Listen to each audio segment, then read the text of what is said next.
I am here with DeAnna Bennett, women's flyweight title challenger. She's going to face Liz Carmouche at Bellator 294, April 21st in Honolulu, Hawaii. Quite the destination for a fight. How much are you looking forward to this? I mean, my last one was in South Dakota, and it's hard to beat South Dakota. But I mean, if I have to go to Hawaii and fight, I guess I can go to Hawaii and fight. So, no, but in all actuality, sorry for my cat. She wants to be the center of attention at all times. I'm so excited because I'm like, this is the fight that I've been waiting for forever. It's just like an extra little bonus that's in a beautiful location. Like, I can't complain at all. Sorry, this is Sarah Connor. She's going to be part of our interview apparently. So, That is fantastic. Has she seen John anywhere? she's being protected because have to save Sarah Connor. So, So you are a Terminator fan, I take it. a little bit. I needed a strong female name, and I was like, who's stronger than the mother of John Connor? Like, hello, come on, that's the one. And I'm actually getting a dog, and my friend's like, what are you gonna name him? I'm like, I'm gonna name my dog T800, and they're like, you can't name your dog T800, and I'm like, watch me. So we'll see how that goes. I love it. That's fantastic. Getting to the fight, I mean, this is your first main event for Bellator, your first title shot for Bellator. You did fight for the title back for the strawweight title back in Invicta. Is the feeling the same at all because you've been through it once before, or is this just a whole new ball game because it's a new promotion? Um, honestly, whole new ball game. Just because situations are just so much different. I feel like Invicta's great. This is an even bigger promotion. Um, it's nice to kind of know what to expect as far as that goes, but it's still a little bit different given it's Bellator. But I'm just trying to take every good opportunity and every moment. Like, this is what I've been waiting for my entire career, and I've wanted that Bellator belt for a very long time, and I'm on my way towards it, and just trying to soak everything in. It's a huge fight. You take it as you do every fight, and I always train hard for all of my fights, but like, there's that extra little oomph on this one, and so it makes me even more excited. My trainings have been that much more extra, and I'm just happy. Well, that is great to hear. I was going to ask if it was excitement or anticipation or nerves at all. Is it just a mix of all of them? Absolutely. It's literally everything. So it's just given the moment. My one of my best friends, when I first got the fight, like, he's like, can you please stop making that sound? And I was like, what sound? He's like, every so often you just go and apparently that's what sound I make when I get excited. So I was like, oh, I didn't even realize that I was doing that. But okay. And then when they announced the fight again, it was a they're like, I don't know how to take that. And I'm like, listen, just let it be. Every once in a while, that sound's going to come out. It's a whole mix of excitement, anticipation, nerves. Like, if you don't have nerves before any fight, honestly, it's, I don't know if you're prepared for it. And so I have them in a good way, but it's everything, like I said, try to soak up absolutely everything I can. Well, I love the energy. This is going to be a rematch. And I'm not going to Yeah. lie, I did speak to Liz the other day. She says, "Oh, Deanna hasn't grown much as a fighter, but she is, going to essentially go in there expecting anything because you never know." Do you feel you have grown as a fighter, and have you seen much of a change from Liz as the champ? See, that's funny because she stole my words right from me. Because I feel like she hasn't. I feel like she's the exact same fighter that she's been for years too. Obviously, I'm not gonna expect that when I get in there, and good to know that she's not expecting that either. But I have. It's been a couple of years. Anybody, if you're not growing in that period of time, then what are you even doing? Are you even training? What's happening with this? And so I do feel like I'm a different fighter. I'm at a whole different camp right now.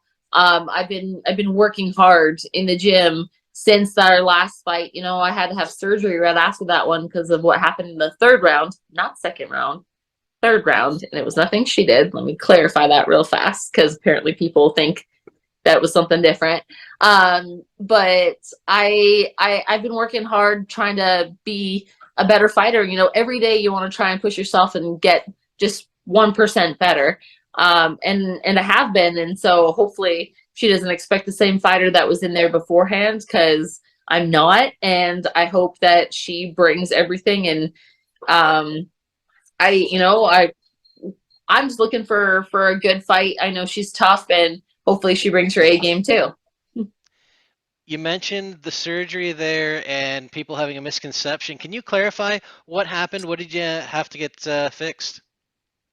So in the third round of the fight, just about the 2 minute left in the round, I think it was a little before 2 minutes left in the round, we were just in a grappling exchange, and I just, nothing that she did, I kind of moved my hip and I felt a pop in my hip, and I had a hamstring avulsion. So at my hip, the hamstring ripped off. Turns out it was 95% torn off, and that's why I stopped moving, because I couldn't move my hips, and she was able to jump on my back, and I couldn't move my hips to defend, and that's how the fight ended up. She ended up being able to choke me with that because I couldn't move.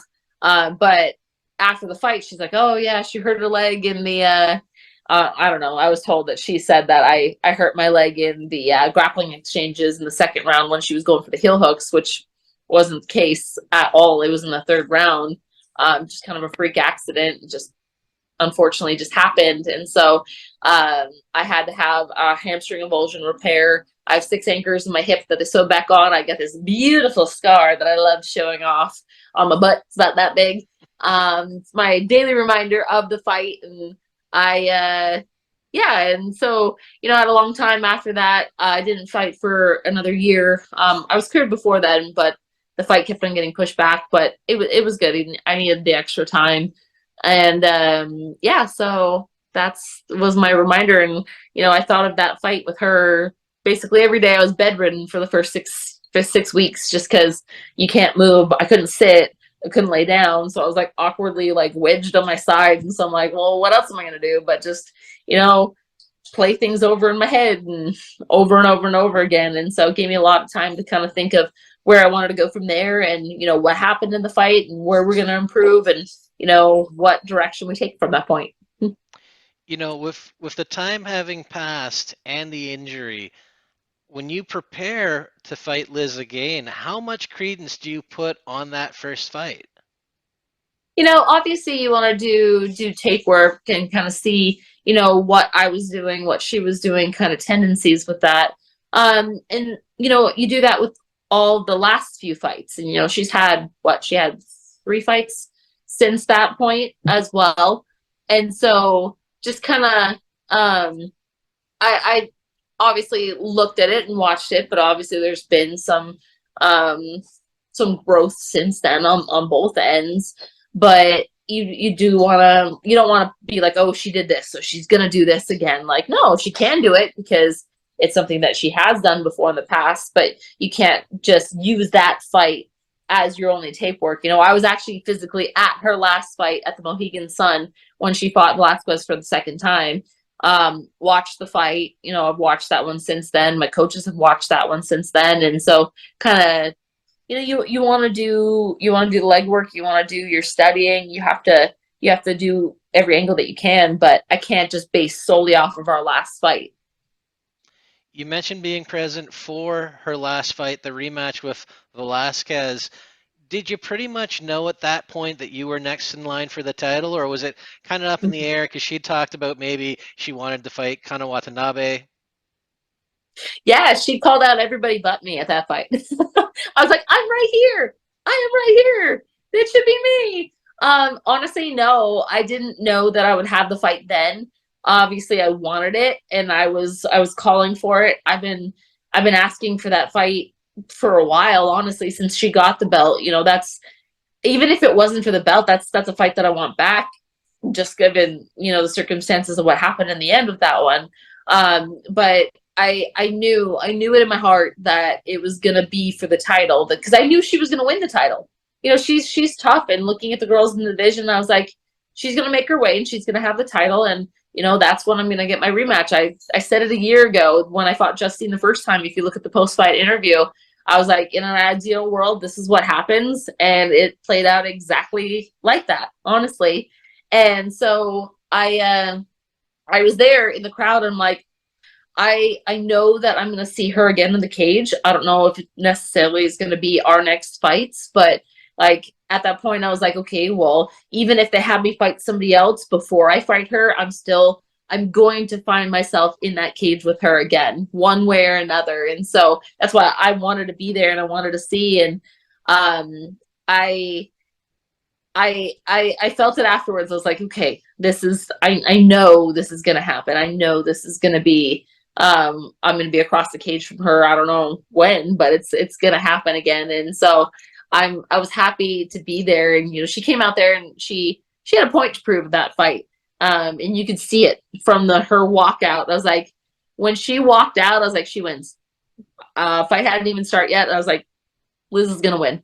100%. You can tell it from the way that she came out there and made a point, and she did. And I'm glad that I was there, but I was like, why you gotta call out everybody else? Come on now. I'm here. Well, you've got the fight, which is fantastic news. You've had a heck of an interesting career. I mean, it's, you've been pro for over a decade now. You did the Ultimate Fighter. You had the one fight in the UFC. You went to Invicta. You fought for a title there. Now Bellator. If you look back at the journey that you've had, I mean, did you ever expect to have this sort of career out of fighting? Never. You know, I got into fighting off of a series of peer pressures, and my friends who were my trainers at the gym just thought I was good at it, and I just loved to do it. And so when I first started fighting, and like, I just knew it was somewhere that I loved to be, and I loved to be in there.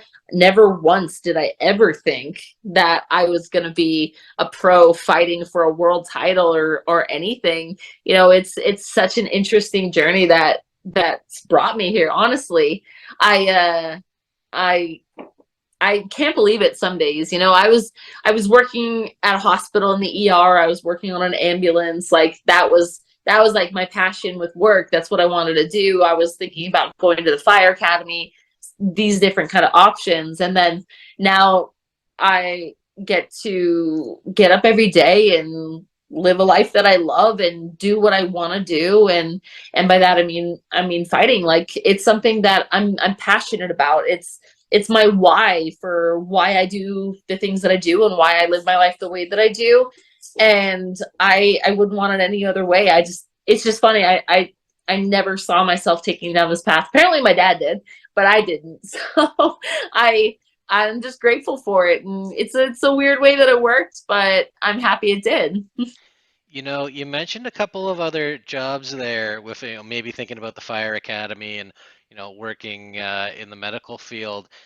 And they all kind of have a commonality, even with fighting, is that there's a bit of an adrenaline side to that stuff. Those are not like sit at a desk kind of jobs. And you posted something, I think last month on your Instagram. It's a photo of you in the Invicta cage. You've got the broken nose, and the caption in part read, "It took breaking my nose in this fight for me to snap into it, to give me clarity." Is that sort of mindset something that you've always had? Because I think a lot of people, they break their nose and their only thought is, oh man, I broke my nose, I better go get fixed. It woke you up. Is that kind of edge and that kind of adrenaline side of things, is that something you've always had? Yeah, I've always been like a really like hands-on physical person. You know, I've always loved pushing my limits. I've played hockey my whole life. That's my first love as far as sports go, just because I loved the fast-paced sport and trying to be, you know, it's a physical sport as well.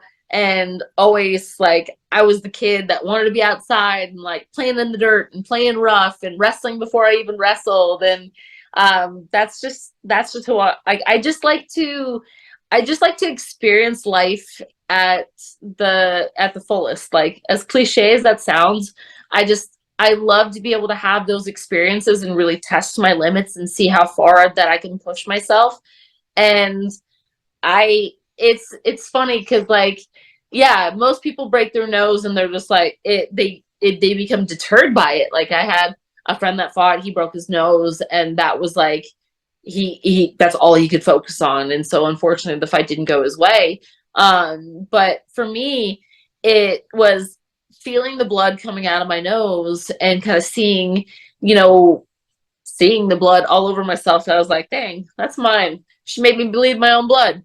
Dang it. Like, what am I doing? Like, I, it, it was just such a, it was such a profound moment for me just because like, I love this sport and I don't recommend breaking your nose to find your clarity at all. I also put that in the post, but for me, it was just kind of like, even in the worst situations, even in the moments where I have a broken nose or I'm getting submitted because I busted something in my hamstring or some kind of bad situation, that's I would rather be there than I would be anywhere else. I just it's my drive to keep going, and going into that one fight where I had the broken nose, it was like the worst personal situation.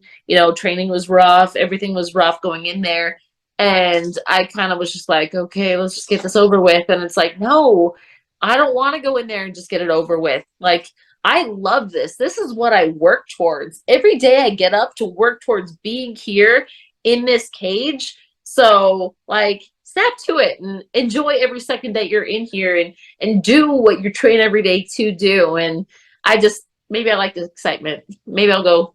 Maybe I do like that adrenaline. Kind of thinking about after the fight, maybe I'll just go skydiving in Hawaii because it's Hawaii. Why not? Well, I love that you found your path.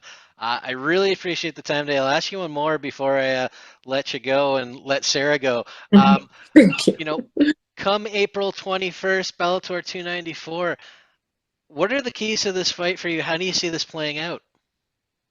Like I said before, I'm bringing the best version of myself, and I really hope that she brings the best version of herself too. I know it's going to be a tough fight. Like I said, I've been in the cage with her before. I know she's a tough fighter, and I expect her to be better than the last time that we were in there together. And so I'm looking to put on a good fight. But just like she came out in her last fight to make a point, I'm coming out in this fight to make a point. I'm not coming just to get my hand raised. I'm coming to show what fighter I am and what I can do in the cage, and that I belong at the top of the division, that I belong as champion. And so that's what you can expect. I'm not coming to play a sparring session or something like that. I'm coming to I'm getting my hand raised. I'm leaving Hawaii with that belt, and I'm going to do everything possible to get there. Well, looking forward to it. Best of luck in the fight. Thank DeAnna you. Bennett, thanks very much for the time today. Thanks for having me. And You're thank welcome. you, Sarah Connor, as well. She's very welcome too. When you get T800, what kind of dog is he going to be? He's a King Corso. Awesome. Looking forward to this one. Have a great day. Thanks again, Deanna. Thank you. Have a great day. You too.